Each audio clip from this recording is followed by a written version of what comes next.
ready? Yes. You sure? Yes. Okay. I'm sure. Okay. I'm not worried.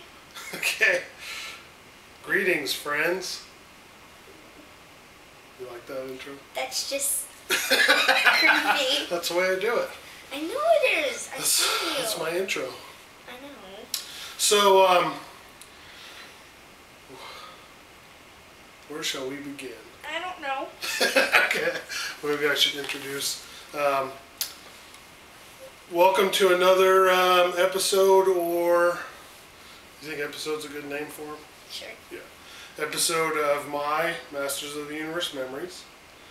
I'm Brandon Jenkins, and this will be the 6th episode. Done 6 of these so far. Great. And I thought I'd do it a little differently this time. I thought I'd change it up a little bit and bring in a sidekick. This is my daughter, Morgan, and she is... How old are you? 9. I'm almost turning 10. Almost 10, so you're 9. And you were born in what year? 2002. 2002, which is also the first year that the Mike Young productions of He-Man and the Masters of the Universe came out. You don't know what Mike Young Productions No, I don't. Okay. Mike Young Productions are the new He-Man. You know the new He-Man shows with Prince Adam, Yeah, who how is a Shane teenager. and Delaney watch it? Yeah, Okay. with our other 2 kids watch that show. They changed everything. Well, they changed most things when that came out from when I was a kid. Don't you have like the old ones? I have all the old ones. Yeah. Those are the ones that were out when I was a kid. Yeah. Younger than you, when I was like 6. So, well, 1983, 4 through 86 or 85, I think. So it would have been 7, something like that, because I was born in 78. Yeah. So that was those ones, and then 20 years later, give or take, the Mike Young Productions came out. The original ones were called Filmation. Oh, so anyway, the reason I brought Morgan on, I guess we should give some backstory. I thought it would be a good idea, since Morgan doesn't know anything about Masters of the Universe, No, I don't. that the old generation could share things with the new generation and see how things go. There's other people that have their kids on videos, but those kids seem to already know a lot about Masters of the Universe, and Morgan knows nothing. I know nothing. Who's this guy? That's Arco. Orko? Orko. Not Arco. Oko. Orko. That's, I know him. It's not He-Man. No, it's not He-Man. I know that. It's Man-at-Arms. Man-at-Arms. Man-at-Arms. Very close. I don't know. It's good for a girl. Just kidding. Plenty of girls like Masters of the No, Universe. they don't. Yeah, they do. I'm always the one talking about them at school, and they Yeah, never well, say, nobody know. at school know what they are because they're not around anymore. I know. So anyway, the 2002 Mike Young Productions, they came out again, and they were on the Cartoon Network. And all those cartoons and stuff, and then they made all those toys, like McDonald's had the toys and all that kind of stuff. So, you were born the year they came out. And they only lasted a couple years at the most. Maybe 1 year. 1 year? Yeah. The toys were a little longer than the cartoon, but the cartoon only had 1 season. No. Did it? I think it had 2 seasons.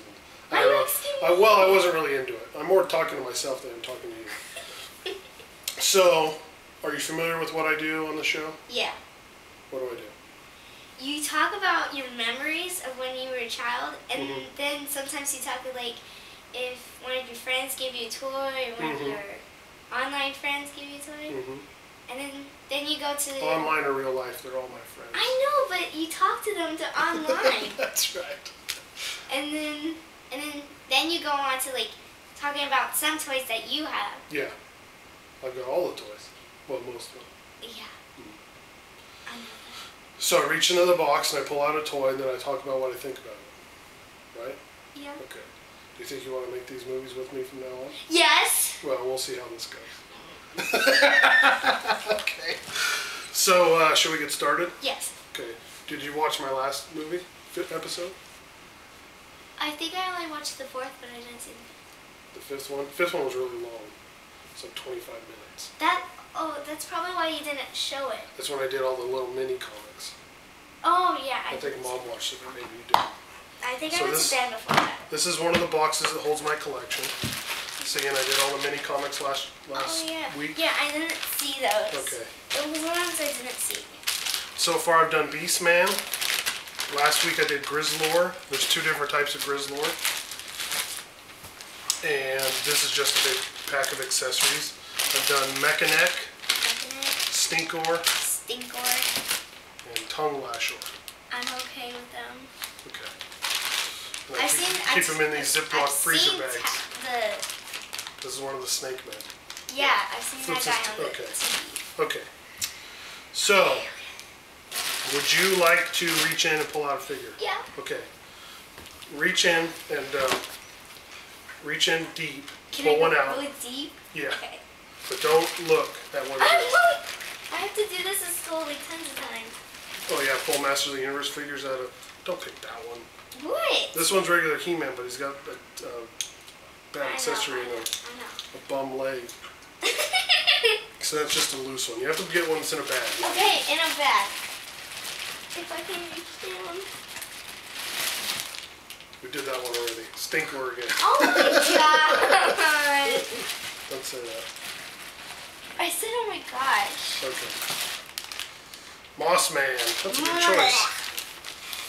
The Moss Man is the first figure in the line, I believe, who had flocking.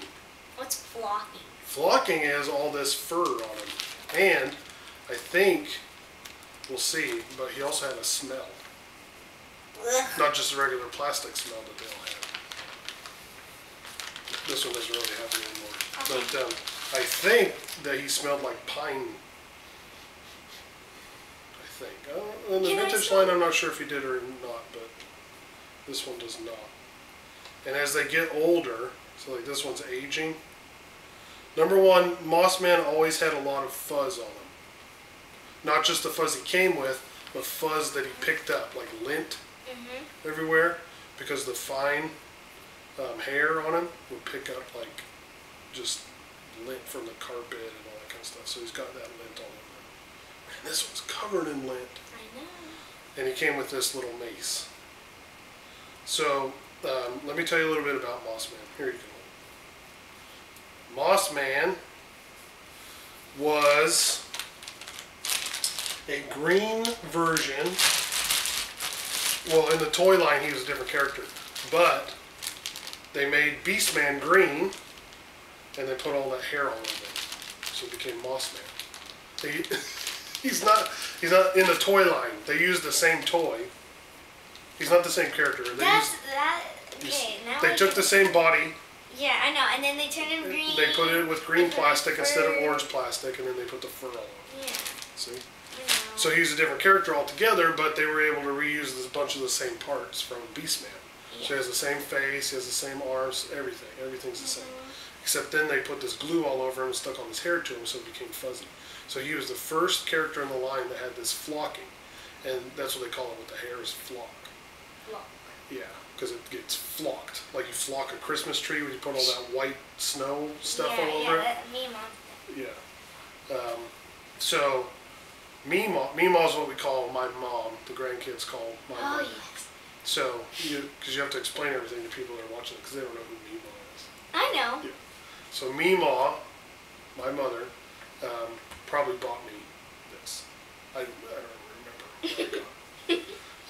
That's the problem with pulling these figures out, is I have so many, I've had so many for so long, I don't know where I got all of them. Some of them hold very specific memories, but not all of them. I probably got them, most of these, when I was your age. I used to go with Papa, which is my dad, the kids call Papa. I used to go with Papa to garage sales. Every morning, every weekend, he'd wake me up, 7 o'clock in the morning, no matter what time I went to bed the night before. 7 a.m., I'd have to get out of bed. He wouldn't let me get ready or anything. Get out of bed, run to the car, because you know what he's like. He's waiting out in the parking lot. Oh, yeah. He does that a lot of times. Yeah. And we get into the car, and then he would have a list of garage sales. He wanted areas where garage sales were. So we would That's go, what he does. because this is when he used to buy those big G.I. Joes. Oh yeah, the G.I. Joes that he keeps inside his closet. Yeah, that he used to have. He sold most of the ones that he bought. And then he gave them some to you. He collected them from the 1960s, the G.I. Joes from the 1960s when he was young. So he decided the best way to find them would be in garage sales and things like that. So we would go every weekend to garage sales all over all the neighborhoods in the town where I grew up. And he would look for G.I. Joes, but most of the time nobody had those because people knew even back then that they were going to be valuable. But around that time, the late 80s, 1989, 1990, nobody was collecting these, except for people that had them as kids. And even then, they were selling them at garage sales. So a lot of these toys I got from other kids that were trying to sell them off. So that may be one that I picked up at garage sales, things like that. But now if you go to garage sales, they may have them, they may not. But if they do have them at garage sales, they know that they're semi-valuable, so they're going to be trying to get a lot of money for them. Yeah. But as far as toy lines go, these are not that valuable. These are more sentimental than an investment. Although who knows what the future You may can hold. see the glue on it. Yeah. You see, that's the other thing about these, as they start to get older, see how, especially if you play with them, they get worn off. So, you know that purple cat Yeah. that Skeletor rides? Do you know his name? Panther. Panther, that's right. He, in the original line, was a battle cat that was purple and then flocked. Yeah. They use the same thing. But now they don't? They don't use it on the new ones. Yeah, because you got it and then like it didn't have any fur. No, it doesn't have any flocking on the new one. Yeah. Which some people were disappointed about, but I like better because you can see all the details in the fur and stuff. Yeah. They think they may do. I talked to the, this is not going to be interesting for you at all, but when I went to PowerCon in Los Angeles, which is a He-Man convention, I talked to Scott Knightlick, he's the brand manager for Mattel, the company that makes these for the He-Man line. He's the brand manager for the He-Man line, the company that makes these new toys. And I had my Panther there, and I was talking to him about it and stuff, and how it wasn't flocked or whatever. And he said that they may do it in the future, but he says a lot of things, so who knows if that'll happen or not, right? So isn't this interesting? Kind of. Yeah. But his stinky's falling down. Yeah. His mace. Yeah. I think that mace was used on another character as well, but I can't remember if it was or not. So he only came with this one. So most of the old figures had an action feature. See, every figure in the line does that, because it would be like a punch move. You put his fist up and you hold it up to another guy. He's got rubber bands inside the waist, so if you turn him, boom, he punches. Every figure does that. But a lot of the figures had little functions they would come with, like Mechaneck. I don't know if you ever saw him, but I love him. do you? Yes. Why? Because his like neck on the movies like stretch out. That's Yeah, why he's called on the Mechaneck. Mike Young production cartoons. Yeah. And the vintage line, he does it too, but just that far. He And I don't have any of the Mike Young toys. So the NYP toys are called from the new line. And my. NYP, Mike Young Productions. That's the cartoon company, the production company that made that new cartoon. Has the new He-Man when he's a teenager and stuff. Oh yeah. And that big sword that folds when he holds it, and it goes, that little part flips when he does Oh it. When he yeah, turns yeah, into yeah, He-Man, it goes How he has cha-ching. a, yeah, it was like Yeah, he pulls the sword out and then it goes. yeah, the sword's really gigantic, like Yeah. the power sword. So yeah, Mechaneck is in that line. I don't know if I'm sure the new toy had this, but it might have been taller. These figures are a lot more squattier and like buffer than those ones. So they always had like an action feature to try to get the kids to buy them, or the parents to buy them for the kids, to get the kids to want them. So Moss Man's obviously is his fur, because he's fur. But like, does he like live in a lake or something? Well, back in the 80s, when these toys came out, you could do whatever you wanted with them. You could come. Now they have a whole backstory and things like that, like in the little cards on the back of the figures. It tells all about where they came from and who they were and their secret name, Yeah. all that stuff. Just But like back then, Moss Man, I don't know if he was ever in the Filmation cartoon. He might have been. I don't know. I've seen them all, but I don't remember them all. So unless he was in the cartoon or he was in one of the comics that came with the figure, they didn't have a backstory. So it was just your imagination you had to use. So I'm sure I don't know what comic he came with, but his comic may have had something to do with his origins. I'm sure people watching this would know. Origins. Going to correct me on one bit. Origins. You know what origin is? No. It's about some of the story, how they came to be, how they're like your origins will be you were born here and grew up here and then Oh, okay. Yeah. went to become president or whatever. So that's Moss Man. What do you think of that? That's the whole video. That's all it is. Yay. Do you want to just do that one, or do you want to do another one? I want to do another one. You do? Well, I don't know. We've been talking for a while. People lose interest. You know, I don't want to have another 25 minutes. You watch like everyone. Like, Yeah, I watch all of them, but I don't, Yeah, I've seen you like on the computer, like you look at them, Yeah. and then you're like, no, I'm not interested in going to another Is that what I do? Yes! Ah, that's enough of that. Click. one. Yes. And then you go to something else. Yeah, I don't do all of the if I'm going to do all the YouTube, I don't do that. If they're ones that I follow and I watch, I watch them. I know, you don't watch them like 1, 2, 3. No, I can't. Yeah, you can do that. I don't have 3 hours to devote to watching, That's why I don't want this one to be too long, just in case people lose interest and click, I don't want to watch that, and click to the next one. What do you think? Should we end it there? Sure. Okay, in Masters of the Universe fandom, because remember the 1987 movie, have you seen the movie, the live action movie? No. Yeah, you have. What? There's Dolph Lundgren and that little Gwildor guy. And they have the cosmic key and it plays the songs. No. And they get trapped. You've seen it. I have it on DVD. I know you've seen it. I don't know. When He-Man, Dolph Lundgren and all that stuff. So anyway, in that movie they started this thing where they say at the end they don't say goodbye, they say good journey.